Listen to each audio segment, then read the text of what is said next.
Kailangan operahan sa balikat at paa ang isang street sweeper matapos siyang makaladkad ng dumaang delivery truck.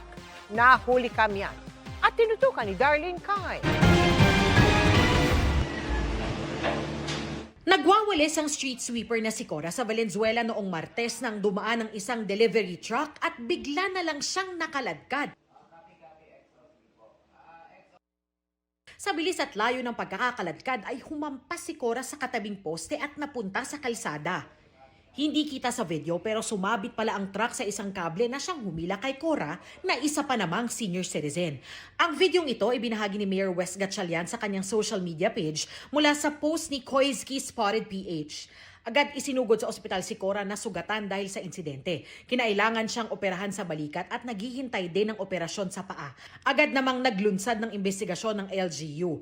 We're waiting for the full investigation kung paano po napulupot sa katawan po ng victim yung wire na ho yun at paano rin po na hook up sa bumper ng JNT without human intervention. Ang sabi ng driver, dumaan lang ho siya tapos parang nasabit at nahila. Pero ang malinaw ayon sa lokal na pamahalaan, For me, it's negligence din ho ang pag-iwan ng mga wires na nakakalat lang ba, nakasabit o nakakalat po, no? Bawal ho yan sa Valenzuela actually po, no? This is also the reason why, Darlene, in Valenzuela we have an ordinance actually charging maintenance cost per pole, no, sa mga utilities companies natin because we want them to be responsible.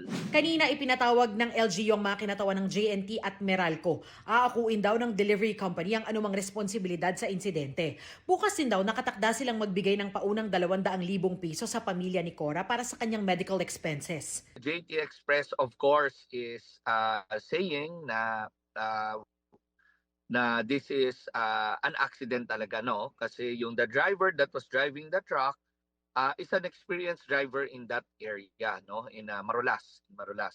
And kabisado niya naman po yung kalye na yun and hindi niya rin alam paano po yung alambre nag-hook sa likod ng bumper ng truck. What we found out is, number one, the pole is owned by Meralco. But the cable, which they even brought a sample, talagang Darlene, medyo makapal yung cable, talagang matigas, solid yung cable nito. Their statement kanina during the meeting is they don't own the cable. Kaya bahagi ng investigasyon ng mga otoridad ay kung aling utility company ang may-ari ng sumabit na kawad.